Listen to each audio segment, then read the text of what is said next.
You think putting out bird food is one of the kindest things you can do for nature, and in many ways, it is.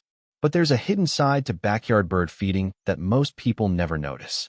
Because sometimes, the very food meant to help birds can quietly transform an entire yard in ways that aren't obvious, at least not at first. A feeder fills with colorful visitors. Songbirds appear where there were none before. The mornings seem louder, more alive, almost magical. Then, little by little, something changes. The flowers don't bloom as well. Certain birds disappear. Strange weeds begin spreading. Squirrels become bolder. Predators start showing up more often. Even the birds you've been trying to help may become weaker instead of stronger. None of it feels connected.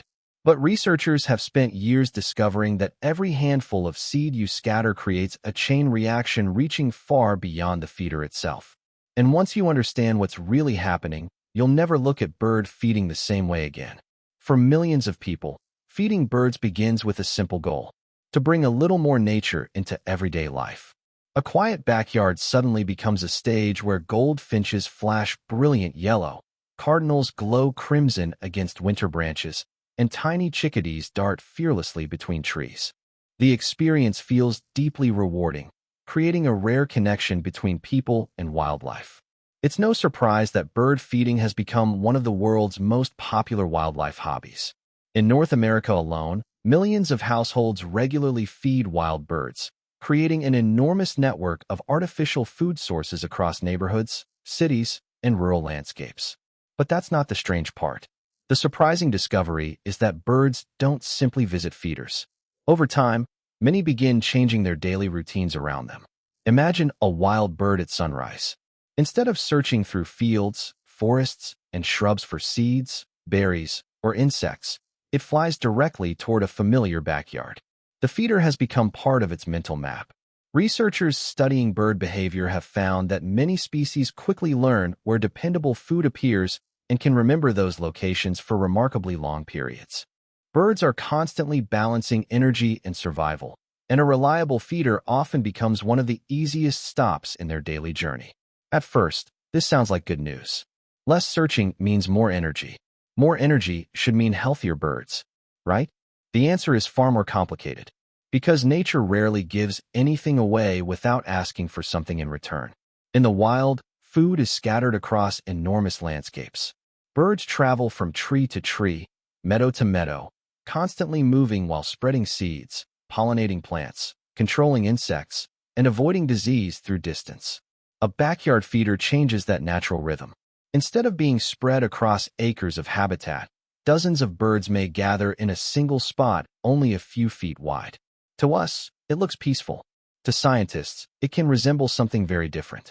A crowded intersection where diseases, competition, and unexpected ecological changes become much more likely.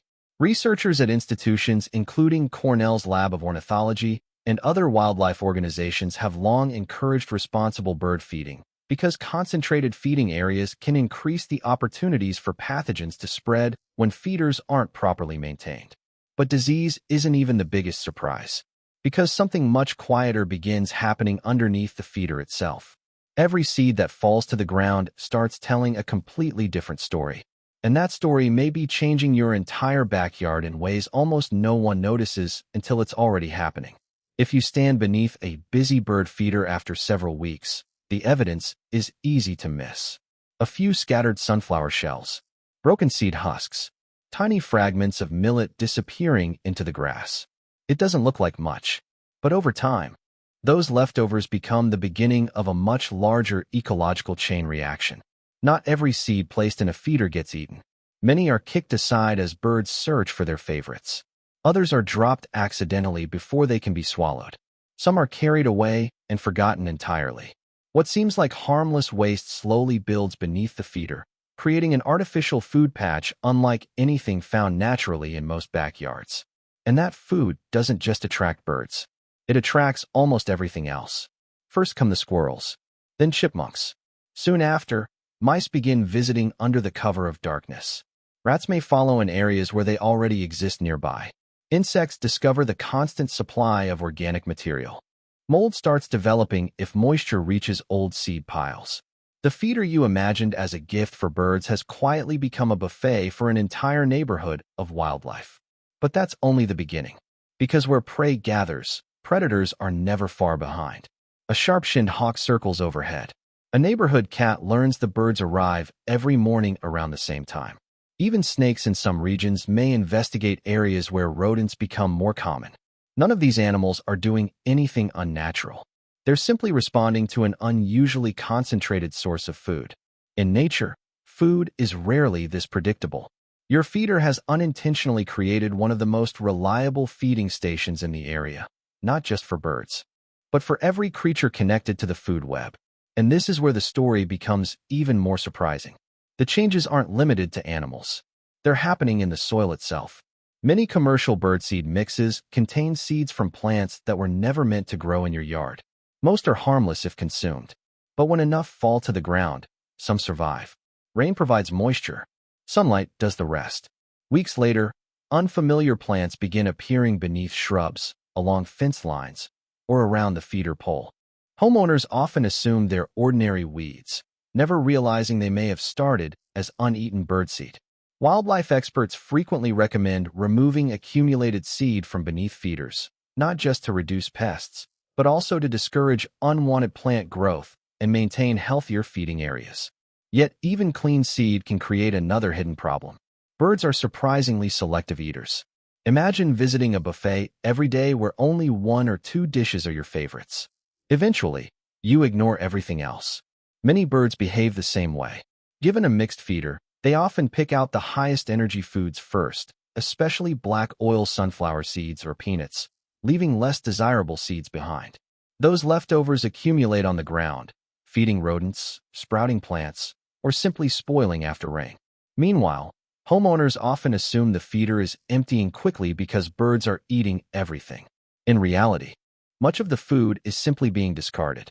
But researchers have uncovered something even more fascinating. Some birds don't just change what they eat. They change how they behave. In places where food is always available, certain species may spend less time searching naturally for insects, berries, and native seeds. Younger birds also observe experienced adults, learning where dependable food sources exist.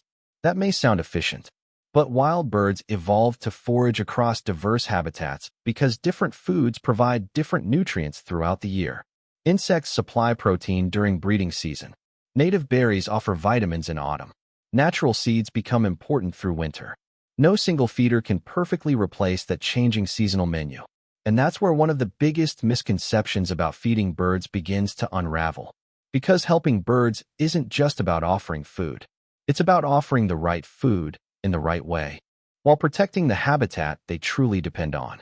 And scientists say the healthiest backyard isn't necessarily the one with the biggest feeder. It's the one that still functions like nature. What does a backyard that functions like nature actually look like? Surprisingly, it often doesn't begin with a bird feeder at all. It begins with the plants. At first glance, a native oak, a flowering shrub, or a patch of wildflowers may seem far less exciting than a feeder crowded with colorful birds. But beneath those leaves, an invisible world is at work. A single native tree can support hundreds of species of insects throughout the year. Many of those insects never become a nuisance. Instead, they become food. Not for us, for birds. Picture a pair of chickadees in early spring. They've found the perfect nesting cavity, and within days, tiny chicks are stretching their necks toward the entrance, demanding food almost constantly. Seeds alone won't meet their needs. Growing chicks require protein, and lots of it. So from sunrise until dusk, the parents search leaf by leaf, branch by branch, collecting caterpillars, spiders, and other small insects. A single family may gather thousands before the young birds are ready to leave the nest. This is one of nature's oldest food chains, and it's incredibly difficult for a feeder to replace. Research from wildlife biologists has consistently shown that many songbirds rely heavily on insects during the breeding season, even species that spend much of the winter eating seeds. The natural landscape provides a constantly changing menu that matches the birds' changing needs throughout the year. But that's not the strange part. Because when yards lose native plants, birds don't just lose food. They lose an entire support system. A lawn trimmed to perfection may look beautiful to people, To many birds, it can resemble a desert. Short grass offers little shelter. Few insects survive there. Native shrubs that once provided nesting sites are replaced by ornamental plants that produce little usable food. The result is a yard that appears green and healthy, but supports surprisingly little wildlife. Scientists sometimes describe this as an ecological mismatch. The habitat looks suitable, yet many of the resources birds evolved to depend on are missing. A feeder can temporarily fill one gap, but it cannot replace everything else. And this is where many well-meaning homeowners make an unexpected mistake. They focus on feeding birds while unknowingly removing the very habitat birds need to survive. A bird may visit your feeder for a few minutes. It spends the rest of its day searching for safe places to rest, hide from predators, build nests, and raise its young. Without those essentials, even the best bird food can only do so much. Then there's another hidden danger that rarely gets noticed: the feeder itself. Over days and weeks, dozens of birds grip the same perches. They touch the same feeding ports. Their beaks contact the same surfaces again and again. After a rainstorm, moisture lingers in tiny cracks. Old seed becomes damp. Invisible microbes begin multiplying. To the human eye, everything still looks clean. But under magnification, it's a different story. Wildlife health experts have documented outbreaks of diseases such as conjunctivitis in finches and salmonella among songbirds, particularly where many birds gather around poorly maintained feeders. While feeders don't create these diseases on their own, they can make transmission easier when birds feed in close quarters. Fortunately, the solution is remarkably simple: cleaning feeders regularly with appropriate disinfecting methods, allowing them to dry completely, and removing old or moldy seed can dramatically reduce many of these risks. Sometimes, if disease is suspected, wildlife agencies even recommend temporarily taking feeders down for a short period so birds naturally spread out again. It may seem counterintuitive, helping birds by removing the feeder, but nature has always relied on movement, distance, and diversity.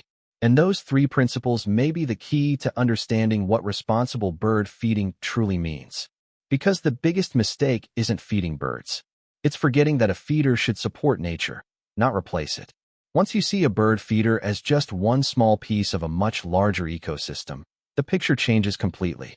The goal is no longer to attract the greatest number of birds. It's to create the healthiest environment for them. That shift in thinking makes all the difference. Imagine two neighboring backyards. In the first, there's a large feeder overflowing with seed every day.